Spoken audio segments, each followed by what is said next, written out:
શું તમે જાણો છો, શ્રાવણ સુદ ત્રીજના દિવસે કરવામાં આવતું ફૂલકાચળી વ્રત માત્ર ઉપવાસ નથી, પરંતુ તેની પાછળ એક એવી પરંપરા અને કથા છે જે જાણ્યા પછી તમને પણ આ વ્રત કરવાની રીત પહેલા કરતાં પણ વધારે શ્રદ્ધાભરી લાગશે.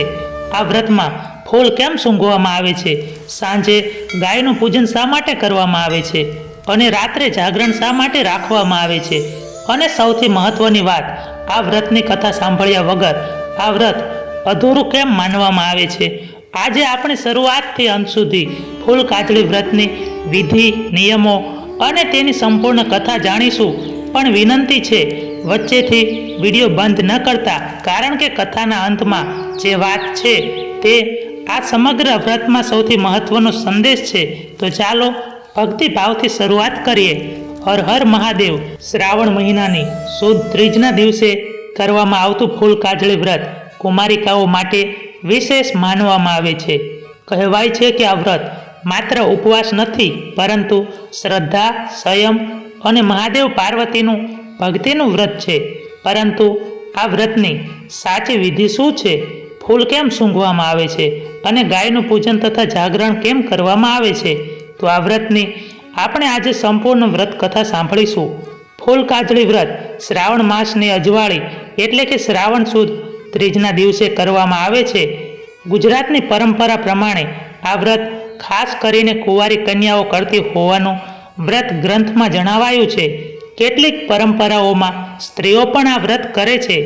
આ વ્રતનો મુખ્ય ભાવ ભગવાન શંકર અને માતા પાર્વતી પ્રત્યે શ્રદ્ધા રાખવાનો છે. કુમારિકાઓ સારા જીવનસાથીની પ્રાપ્તિ માટે ભાવપૂર્વક આ વ્રત કરે છે એવી પરંપરા પણ જોવા મળે છે. અહીં એક ખાસ વાત યાદ રાખવી, વ્રતના નિયમોમાં પ્રદેશ અને કુટુંબ પ્રમાણે થોડો ફેરફાર જોવા મળી શકે છે. તેથી તમારા ઘરમાં વર્ષોથી ચાલતી પરંપરા હોય તેને પણ માન આપવું. વ્રતના દિવસે વહેલી સવારે સ્નાન કરી અને ત્યારબાદ શુદ્ધ વસ્ત્રો ધારણ કરી ભગવાન શંકર અને માતા પાર્વતીનું પૂજન કરવાનું. પછી મહાદેવજીના મંદિરે જઈ શિવ પાર્વતીનું શ્રદ્ધાપૂર્વક પૂજન કરવામાં આવે છે. જૂની ગુજરાતી વ્રત પરંપરાના વર્ણનમાં પૂજા માટે અબીલ, ગુલાલ, હિંગળો, કંકુ, કમળ કાકડી, સોપારી, નાળિયેર, ચોખા જેવી સામગ્રીનો ઉલ્લેખ જોવા મળે છે. પૂજામાં સૌથી મહત્વનું સામાન નથી, સૌથી મહત્વની ભક્તિ. મહાદેવજીને નમન કરીને કહેવું, હે ભોળાનાથ, હે માતા પાર્વતી, મારું મન શુદ્ધ રાખજો, મારી ભક્તિ સ્વીકારજો અને મારા જીવનમાં સદબુદ્ધિ, સુખ અને સારા સંસ્કાર આપજો. ફૂલકાચળી વ્રતની સૌથી વિશેષ ઓળખ એ છે ફૂલ સૂંઘવાની પરંપરા. વ્રત દરમિયાન ઉપવાસ રાખવામાં આવે છે. જૂના ગુજરાતી વર્ણન પ્રમાણે જો પાણી પીવાનું હોય તો પહેલાં ફૂલ સૂંઘીને પાણી પીવાની રીત જણાવવામાં આવી છે. ફરાહાળમાં પણ એવું જ કરવામાં આવ્યું છે. ફરાહાળ પહેલાં ફૂલ સૂંઘવાની વાત યોગ્ય છે. આ વ્રતની આ જ પરંપરા તેને બીજા વ્રતોથી અલગ બનાવે છે. અહીં કોઈ એક જ ફૂલ ફરજિયાત છે એવું ચોક્કસપણે કહેવું યોગ્ય નથી. ઉપલબ્ધ પરંપરાગત વર્ણનમાં ફૂલ સૂંઘવાની રીત મુખ્ય છે. દિવસનો ઉપવાસ અને સાંજની ગાય પૂજા. આ દિવસે વ્રત રાખનાર વ્યક્તિ પોતાની શક્તિ પ્રમાણે ઉપવાસ કરે છે. જૂના વર્ણનમાં નિરાહાર રહેવાની વાત છે અને પાણી લેવું હોય તો ફૂલ સૂંઘ્યા પછી લેવાનું જણાવાયું છે. પછી સાંજ પડે ત્યારે એક ખૂબ સુંદર પરંપરા આવે છે, ગાયનું પૂજન.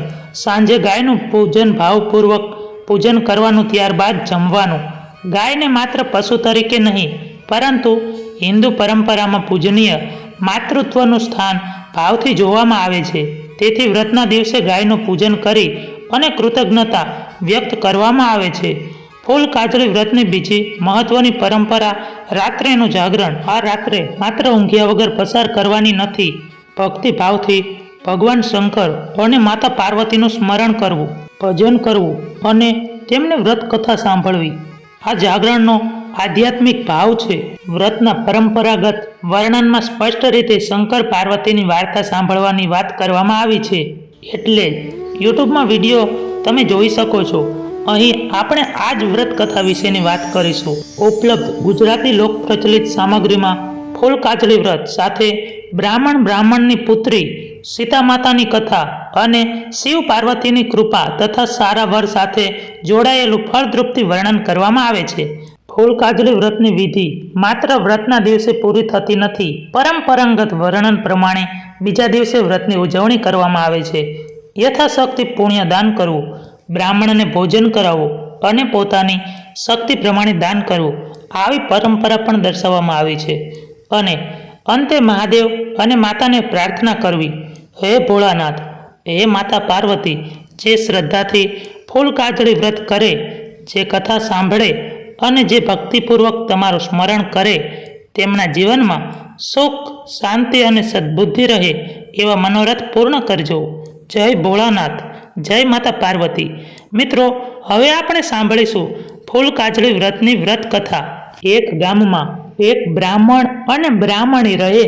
તેને ત્યાં એક કન્યાએ જન્મ લીધો. કન્યા તો દિવસે ને દિવસે મોટી થતી જાય છે. બ્રાહ્મણે પોતાની કન્યાના લેખ જ્યારે જુએ છે ત્યારે ખ્યાલ આવે છે કે કન્યાના જીવનમાં લગ્નનો તો યોગ જ નથી. ત્યારે બ્રાહ્મણ અને બ્રાહ્મણી તેની પુત્રી સાથે યાત્રા પર નીકળે છે. ત્યારે તે પુણ્યદાન કરવા જાય છે. ત્યારે રસ્તામાં તેમને નદી કિનારે નાની બાળાઓ જે શિવ પાર્વતીનું પૂજન કરતી હોય છે અને પુષ્પ વડે પુષ્પ સૂંઘી જળપાન કરતી હોય છે. આ જોઈને બ્રાહ્મણ ચોંકી જાય છે અને આશ્ચર્ય થયું. તે બાળાઓ પાસે જાય છે અને કહે છે, તમે આ કયું વ્રત કરો છો? તમે વારંવાર ફૂલ શા માટે સૂંઘો છો? ત્યારે બાળાઓ કહે છે, શ્રાવણ મહિનાનું ત્રીજનું વ્રત એટલે કે ફૂલકાજળી વ્રત. અમે શિવ અને પાર્વતીનું આ ફૂલકાજળીનું વ્રત કરીએ છીએ અને અમે શિવ પાર્વતીનું પૂજન કરી રહ્યા છીએ. આ વ્રત કરવાથી સારા પતિની પ્રાપ્તિ થાય છે. આ સાંભળીને તો બ્રાહ્મણ દેવને ઘણું આશ્ચર્ય થયું. તેમણે આ કન્યા પાસેથી સર્વ વિધિ જાણી અને તેની કન્યાને આ વ્રત લેવા માટે કહ્યું અને સંપૂર્ણ વિધિ પણ તેમણે નિયમો જણાવ્યા. એક વર્ષ જતાં શ્રાવણ મહિનો આવ્યો. અજવાળી સુદ ત્રીજ આવી. ત્યારે આ કન્યાએ પણ શ્રાવણ માસની અજવાળી ત્રીજ આવે છે ત્યારે આ કન્યા ફૂલકાજળીનું વ્રત કરે છે. માતા પાર્વતી અને શિવનું પૂજન કરે છે. ભગવાન મહાદેવજીને તે કહેવા લાગી, હે ભોળાનાથ, મારા ઉપર કૃપા કરો અને મને પણ મનગમતા પતિની પ્રાપ્તિ થાય એવું પ્રાર્થના કરવા લાગી. ભગવાન ભોળાનાથની કૃપા થાય છે અને તેનું ભાગ્ય પલટાઈ જાય છે. સમય જતાં કન્યાને ત્યાં સારા સારા ઘરથી માંગા આવવા લાગે છે.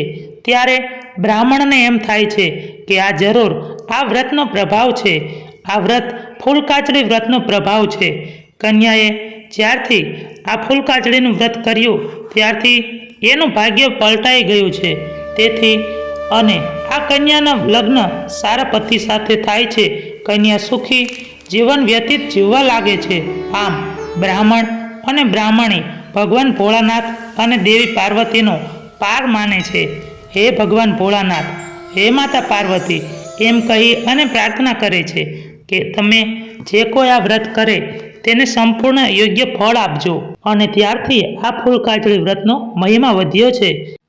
જો વિડીયો પસંદ આવ્યો હોય તો વિડીયોને લાઈક કરી અને ચેનલને સબસ્ક્રાઈબ કરવાનું ભૂલશો નહીં.